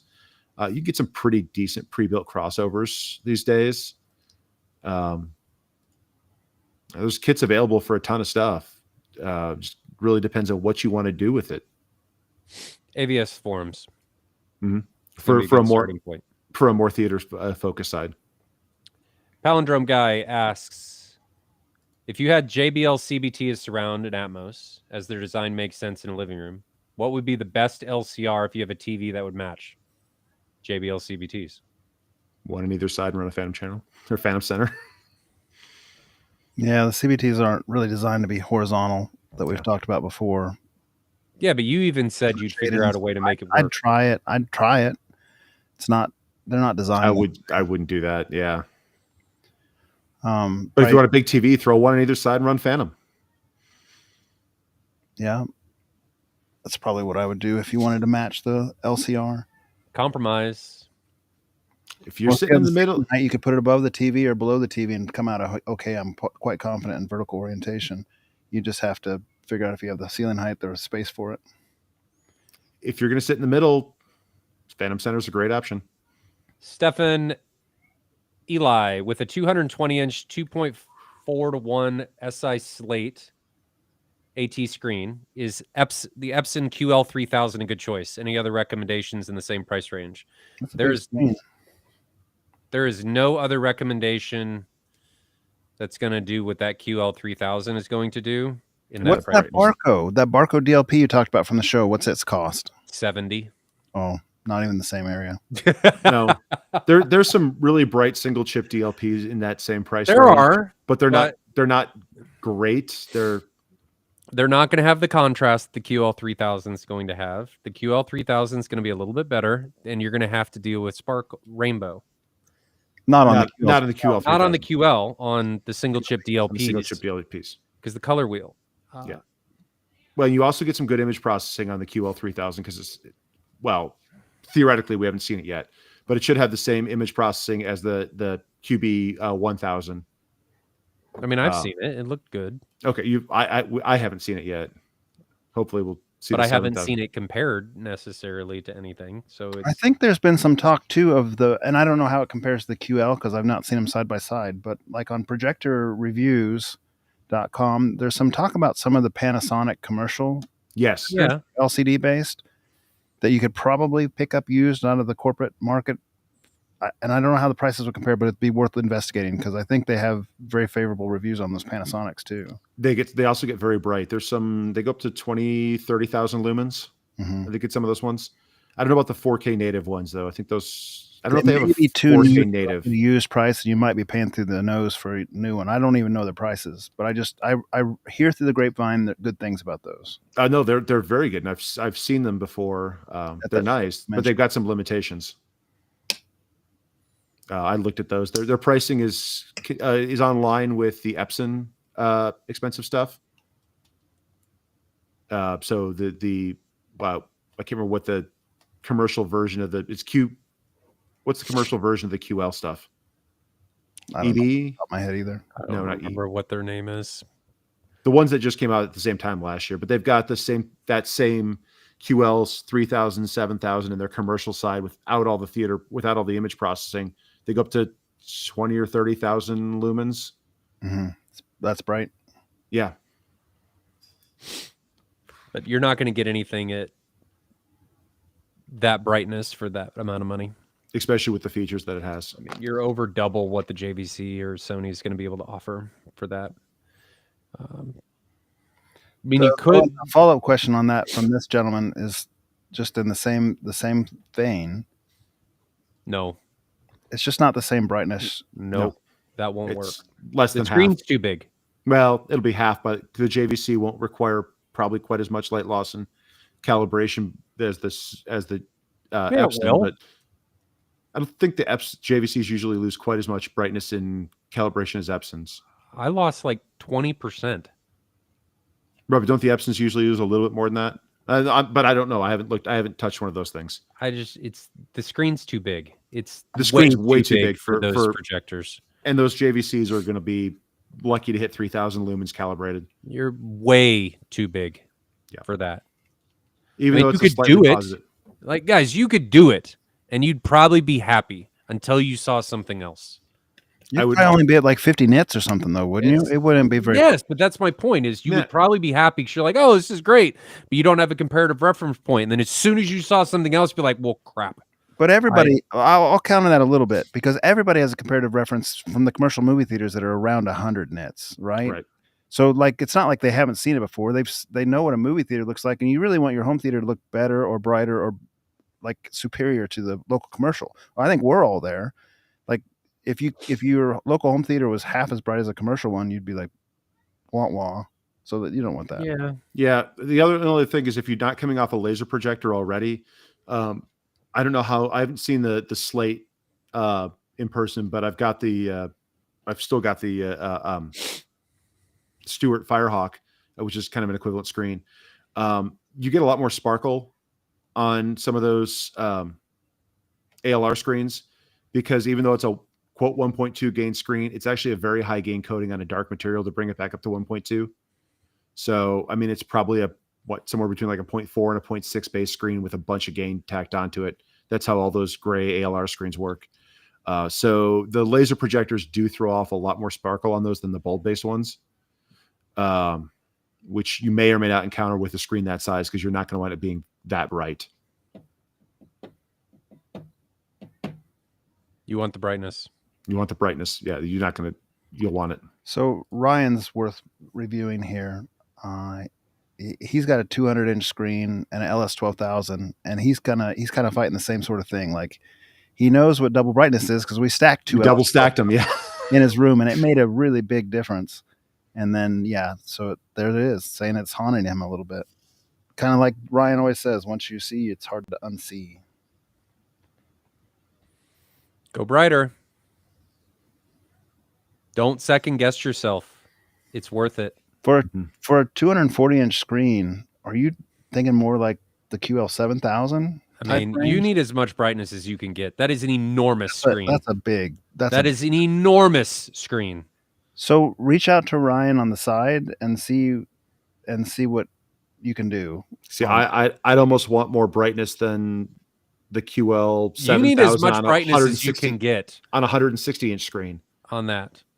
You need as much brightness as you can get on that. But on the bright side is at least he's a positive gain on that particular screen. Yeah. Now, is that a microperf screen given that size and your speakers are probably behind it, so you might not have that much gain? Yeah, but you're losing 8% or something like that. It's not catastrophic. Should be over 1 anyway, not like 0.7, which helps you out a lot. Yeah. What about the Christie 4K7 and 4K10? The problem with a lot of those is, aren't they bulbs? No, that's a single chip DLP, isn't it? That's the one that was at was that or the Barco that we had at M-Wave, the last one. That's the 860 and the 860. That's right. These are old. I would not do that. People are always trying to get out for a buck and stuff. Oh, I can get a X commercial Christie. Don't do it. I'm going to be frank. Like they can be great projectors. Like the Griffin we have in the showroom. Phenomenal projector. Awful without a video processor. Well, he did say an Envy on that comment. Yeah. Oh, he did? Yeah. Okay. With an Envy core. With an Envy core. Then yes, you could get away with that. It needs a processor. And MW is talking about the Barco IC 600, and it's going to be the same thing. You need a video processor with them. Yeah, there's not a lot of great ways to get a lot of brightness out there right now, other than in crazy amount of money. You can get a lot of brightness out of the single chip DLPs, but then you're going to get our rainbows. You're going to get potentially sparkle. and whether or not you're sensitive to it. If you're not sensitive to it, then there's some good stuff where you can get a lot of light with some decent color space for not a crazy amount of price. But if you're trying to go multi-chip DLP or LCD based, they're 15 or more. The main problem is that you're compensating for the light with positive gain, which brings in sparkle, and you really need more light output in a negative gain screen to get around the sparkle, ideally. But if that size screen, you're not going to be hitting 300 nits. You're going to be hitting 120. Depends on the projector with those ones. But yeah, somebody was saying the GTZ 388, you're in the same thing. And that's only 10,000 lumens on its own, 9 or 8,000 calibrated. Great projector, just not. You need more. 10,000 lumens would be fine. It's just as much light as you can get. Anyway, but that price, you could be in a Christie M4K 25 and have the right amount of light for that screen for a GTZ 380. The Barco IS 600. Do you know what that one is? It's a commercial single chip. You would want a video processor with it. Mm-hmm. You'd want a video processor with it. It'd be a decent projector. I mean, it's not. They all come with compromises, right? You're trading native contrast for light output. Because those single chips are not going to have good native contrast. No, they're not. I mean, you're looking at 1,500 to 1 either, really. They won't have laser dimming. They won't have. No, they'll have good motion. They won't have frame interpolation at all. Oh, no. You could pick that back up through an Envy. And I mean, that's such extreme, not a core. The extreme. That's right. QB or QL series, that'd be hard to forget about. They come with compromises, guys. I mean, it's like we always say here. It's everything's going to have a compromise. You're really not going to start overcoming that with light output projectors, high light output projectors, until you start spending significant amounts of money, like with the Epson. With the Epson, you at least get reasonable native. It's 2,500, 3,000 to 1 probably. You get all the features from their other ones. I think you get laser dimming, you get the motion, or you get the frame interpolation. You get their tone mapping. So you get some good features for it that you don't get a lot of the other ones, and it's we'll see how it turns out. Plus inexpensive lenses for the most part. They don't come very inexpensive lenses. But you can buy them used from corporate because they've used the same lens structures forever. Yeah, and even new, they're not that expensive. No, MW is really about this ISE 600. I feel like I've seen those Sony GTZ 380s for around 35,000 on the forums used. Does that sound right? Sometimes. Yeah, could be. Is that catching attention at that price? Yeah. They do. Do they have the contrast degradation? Yeah, they have great contrast. No, they don't have the panel degradation issue. No. The 380 is a great projector. Does it have tone mapping that's worth a hoot? No. Yeah. I don't think it does. No. Yeah. Okay. It doesn't have dynamic tone mapping. It's a 4-year-old. I didn't say that it had dynamic tone mapping. It's got okay tone mapping. It's much better than what a Barco or a Christie is going to offer. But it also has the brightness and the contrast, so it doesn't need it as much. Well, it still needs tone mapping quite a bit. It's still going to use it. I mean, remember, you're dealing with 10,000 lumens. You're still only putting out probably on that screen a couple hundred nits, mastered content at sometimes up to 4,000. You still definitely need the tone map. Yes.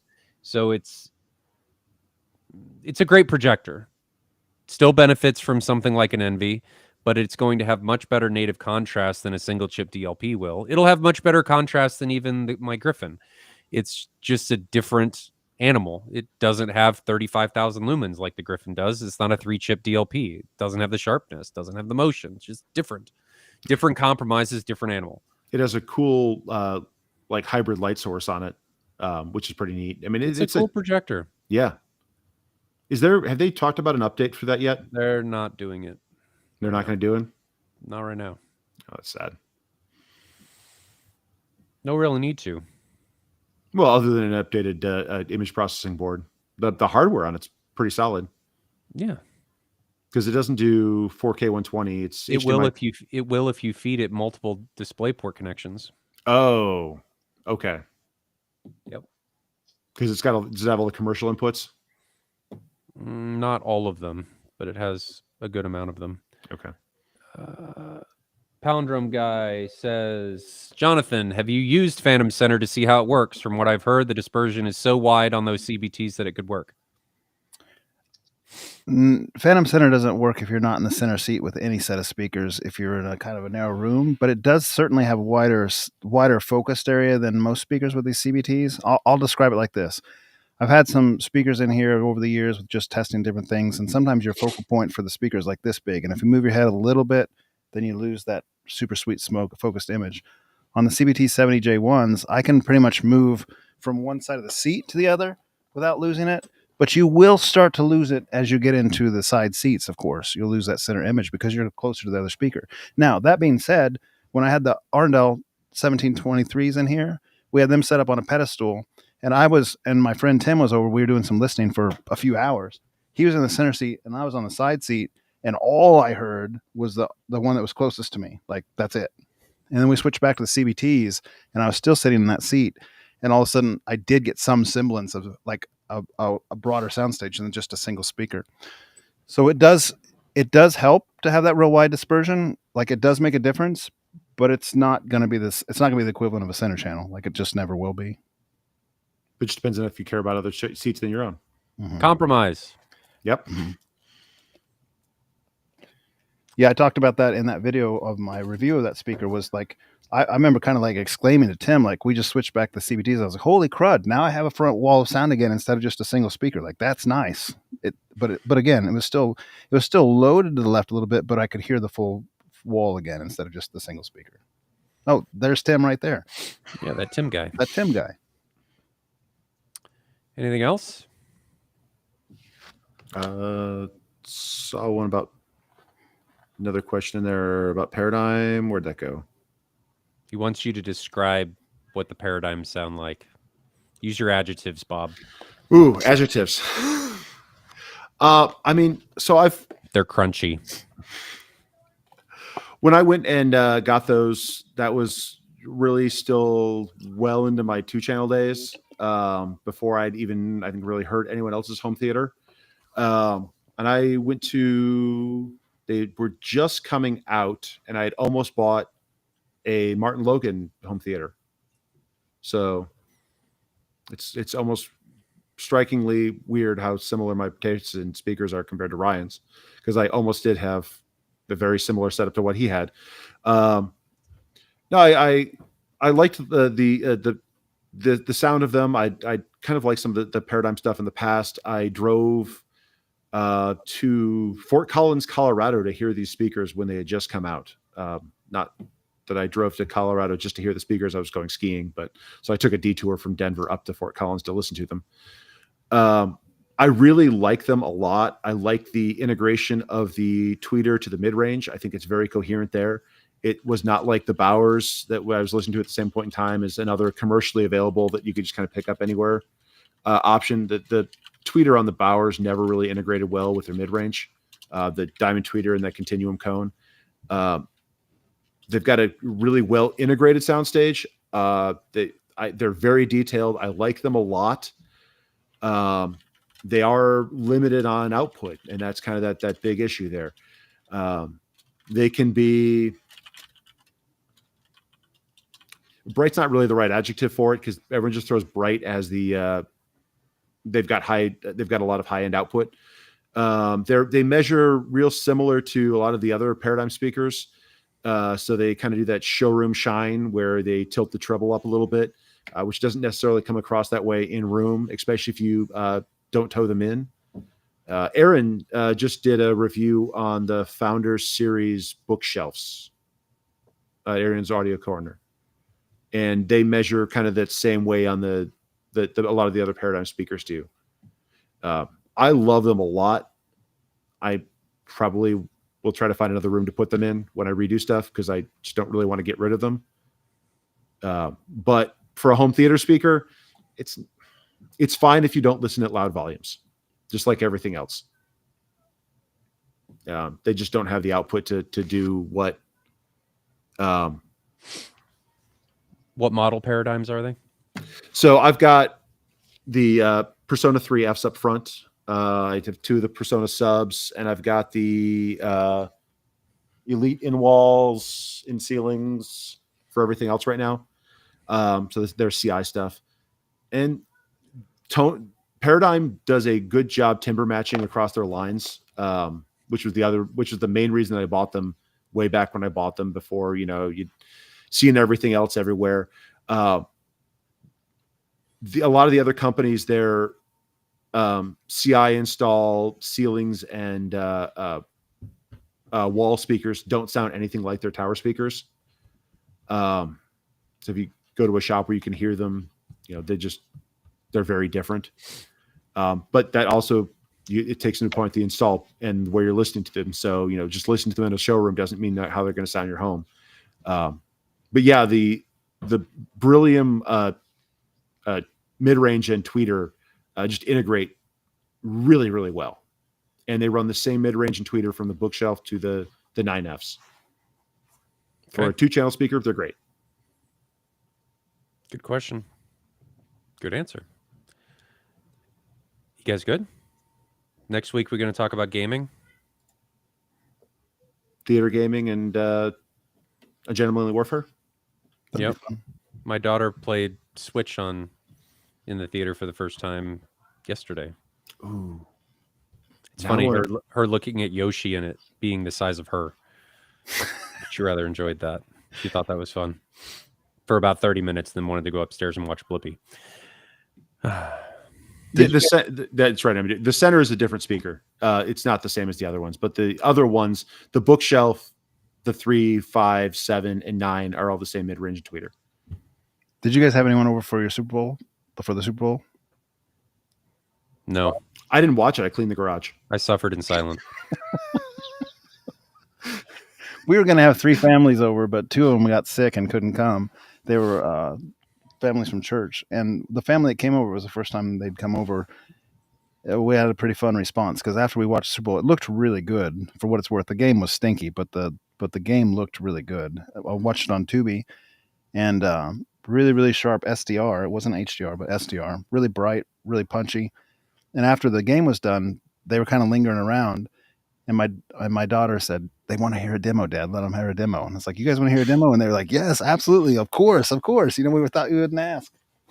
So I let them have a demo, and it was the mom, the dad, and 2 kids, and the kids were teenagers, and they were just all smiles. I mean, I'm like watching the dad and even the mom like smiling and laughing and stuff when we were doing some of the demos. And at the end of it, I was letting them have it full reference. We did some of my normal routine, my normal thing. And at the end, the wife, she loved it. Her name was Jen. She was saying, like, I don't think I've ever experienced like that anywhere. She goes, this is like Disney World's like adventure rides, but it's more. It's like, that's awesome. That's fun feedback when you get that stuff. That's what you do it. Mm-hmm. I know what I'm doing tomorrow. I'm bringing the Switch downstairs and let the kids play Super Smash and Mario Kart on the projector now. There you go. That's fun.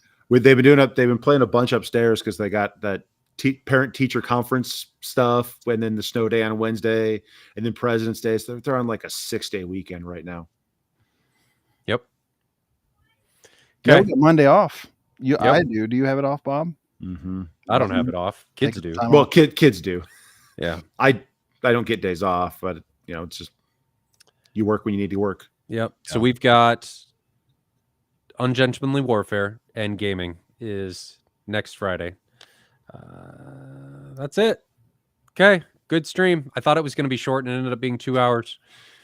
Jonathan said he had to go at 9. I wanted to go at 9. I'm tired. Okay. Well, I'll see you guys next week. Yep. If anything comes up, let me know. I got screen material to test. Have a good night. Stay safe out there, everybody. Did you get your sample? I did. So we'll see if we can get rid of the Moray. See you guys later. Have a good one. Bye for now.